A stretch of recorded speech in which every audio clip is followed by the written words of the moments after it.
তুমি তো প্রেমই বোঝো না। পলাশ, ঢাকা যেতেছি পড়ালেখা করতে, আমার কি মন খারাপ লাগতেছে না বলো? ঠিক আছে যাও, আমার জন্য অপেক্ষা করবা তো না? ঠাকুর তোমার সামনে। আচ্ছা ধরো, তোমার জন্য অপেক্ষা করলাম, ভার্সিটিতে একটা সুন্দর ছেলে, কোনো হ্যান্ডসাম ছেলে দেখে পেটে গেলাম বা ক্রাশ খাইলাম, বা আমার উপরে কেউ ক্রাশ খাইলো, তখন লাঠি দিয়ে ধরে নিয়ে দেবো। তখন তো ঢাকায় আসবেন না, লাঠি দিয়ে ধরে দিতে। অপেক্ষা করবো তোমার জন্য। দেখতে দেখি তুমি নিজের যত্ন নিয়ে সাবধানে যাও। তুমি সাবধানে থাকি, চিন্তা করো না। আসি। হ্যালো, হ্যালো, কেমন আছো?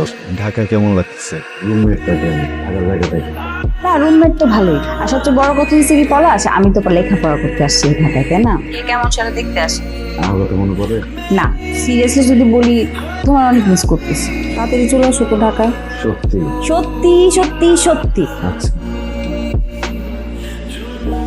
আমি বুঝতেছি তো, তোমার কষ্ট হইতেছে অনেক না? সরি, আমি আসলে থাকতে পারলাম না তোমার এই ভাঙা পড়বো না। দেখো, তুমি যদি এরকম কান্নাকাটি করো, তুমি যদি শক্ত না থাকো, আন্টিরে কে সামলাবে বলো?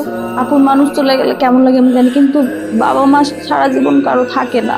শক্ত হওয়ার আর কিছু নাই, আমার সব শেষ হয়ে গেছে। কি বলতেছো তুমি এগুলা? সব শেষ হয়ে গেল মানে? আঙ্কেলের রেখে যাওয়া যে দোকান, এখানে তো বসতে হবে, তোমার সময় দিতে হবে।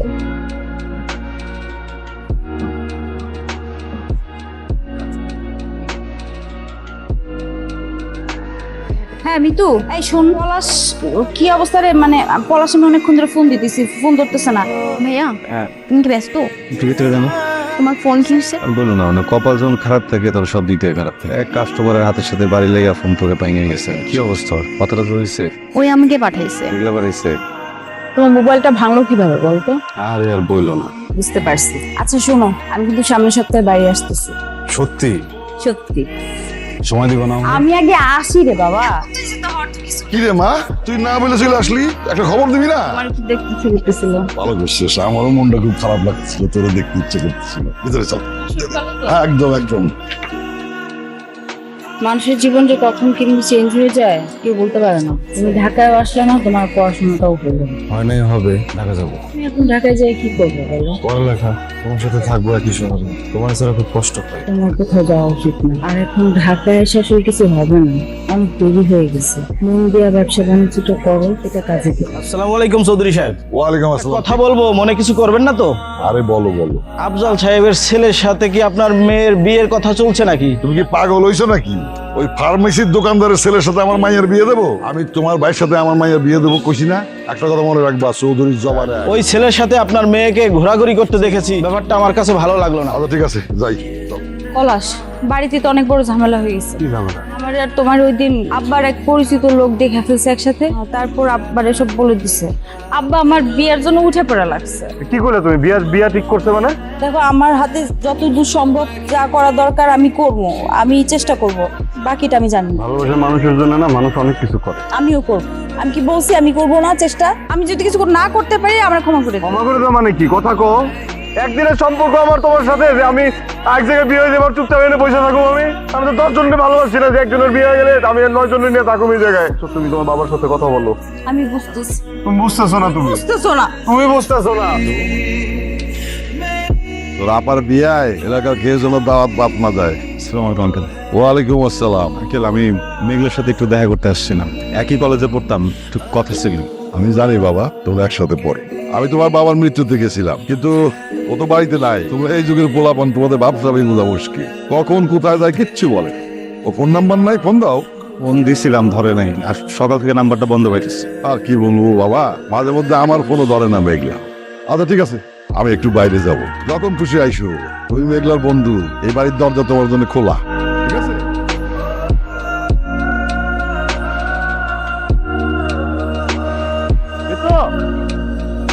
তোমার কালকে দিয়ে খুঁজতেছি। কইছিলা? কই আবার থাকবো? আমার বান্ধবীর বিয়ে, ওর সাথেই ছিলাম। কোন বান্ধবী? বান্ধবী মানে মেঘলা। কেন, তোমাকে কিছু বলে নাই? কালকে যে ওকে দেখতে এসেছিল, পছন্দও করেছে, কালকে বিয়ে হয়ে যায়, কিন্তু মেঘলা বলছে কয়েকদিন পরে করবে।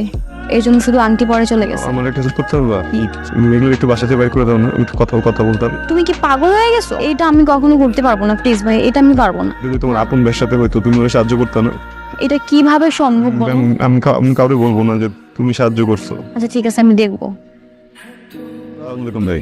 ওয়ালাইকুম আসসালাম। ভাই আপনার সাথে একটু কথা ছিল।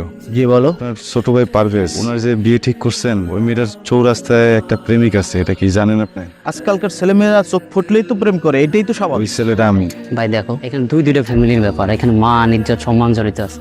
আর একটা ভালো মেয়ের যখন বিয়ে ঠিক হয় তখন তোমার মতো এরকম হাজারো ছেলে আমদামি হয়। তো আমরা চাইতেছি না তুমি এর মধ্যে ঢোকো, আর যদি ঢুকেই পড়ো তাহলে এটা যে কি হইবে তুমি নিতে পারবো না ভাই। আপনারা চাইলে একটা ভালো মেয়ে আইনা তার বিয়ে দিতে পারবেন, কিন্তু আমি গরু ছাড়া থাকতে পারবো না।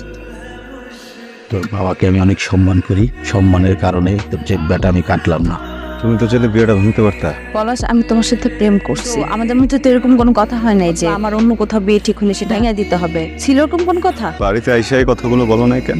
সব সময় সবকিছু মুখে বলে দিতে হবে? এমন কেন তুমি? এরকমই আমি। শোনো, আমি তোমার আজকে যেটা বলতে আসছি সেটা হলো আজকের পর থেকে তোমার সাথে আমি আর যোগাযোগ করবো না, তুমিও করো না। আমি কেন একটা ইন্টার পাস ছেলের কাছে বিয়ে বসবো বলো? তোমার বউ একজন গ্রাজুয়েট আর তুমি ইন্টার পাস। আত্মসম্মান বোধ আছে তোমার? আছে ওই যে তোমার আব্বার রাইখা যাওয়া ছোট একটা ওষুধের দোকান, যেটা দিয়ে তোমার সারা জীবন চলতে হবে। তোমার শেষ কথাটা কর। শেষ কথা হলো আমি তোমার ভালোবাসি না, তোমার সাথে আমি আর কোনোদিন কোনো যোগাযোগ রাখবো না, তুমিও রাখবা না। ওই ছেলে কি চায়? ও তোরে খুঁজতে খুঁজতে বাড়ি পর্যন্ত চলে আইছে। আব্বা, আমি পলাশকে ভালোবাসি। দোকানদার ফকিন্নির পোলারে তুই ভালোবাসস? এটা ঠকাইবে। আমি যেই পোলার লগে তোর বিয়ে ঠিক করবো সেই পোলারেই তুই বিয়ে করবি। এই কথা যদি নষ্ট হয় আমি অবশ্যই আংটিং গুলি করে বেরোবো। সেখানে বিয়ে ঠিক করবো, সেখানে তুই বিয়ে উঠবি। তোমার কি কোনো লজ্জা নাই? তোমারে সেদিন আমি এত স্পষ্ট করে সহজ ভাবে বলে দিলাম যে আমি তোমার পছন্দ করি না, আমার সাথে যোগাযোগ করো না, তারপরও কেন ডাকছো? কেন আসছো? ডাকছি কারণ ভালোবাসি। লজ্জা করে না কারণ ভালোবাসি। আরো 100 বারও যদি না করো তারপরে বেহার মতো বারবার সামনে আসবো, কারণ ভালোবাসি, অনেক ভালোবাসি। আমিও ভালোবাসতাম, কিন্তু তুমি সেটা মেনটেন করতে পারো না। কেমনি করবো কও? আমার বাবাটা তো মারা গেছে, আম্মারে দেখতে হইছে, ব্যবসা দেখতে হইছে। এমন তো না যে আমি কোথাও বসে বসে হাওয়া খাইতেছিলাম, সময় পার করে ফেলাইছি। আমি তো তোমার এইটাই বোঝানোর চেষ্টা করতেছি যে তোমার একাই সবকিছু কেন করতে হবে। আর তোমার বাবা মারা গেছে, এটা আমার আব্বারে কি বুঝাবে বলো? তোমার মায়ের যত্ন নাও, মায়ের সাথে থাকো, তার টেক কেয়ার করো। বিয়ে করবো তো করো, যেমন চাই করো, আর কোনোদিন তোমার আটকাবো না। খালি শেষবারের মতো একটা জিনিস চাই, আমি তোমার বিয়ের দিন আমি নদীর পাড়ে অপেক্ষা করব। ওইখানে আইসা খালি বইলা যাও যে তুমি আমাকে ভালোবাসো। আমি আসবো না।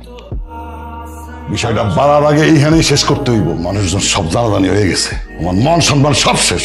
আব্বা, তোমার ফাইন সরি আব্বা, তুমি যেখানে বিয়ে ঠিক করবো আমি সেখানে রাজি, কিন্তু আব্বা পড়াশোনা কোনো ক্ষতি করবো না। আব্বা সত্যি কইতাছস? আমি যেখানে বিয়ে দেবো সেখানেই রাজি। রাজি। একদম তাল বাহানা করবি না, যদি করস পলাশটা আমি একদম গুলি করে মেরে ফেলবো।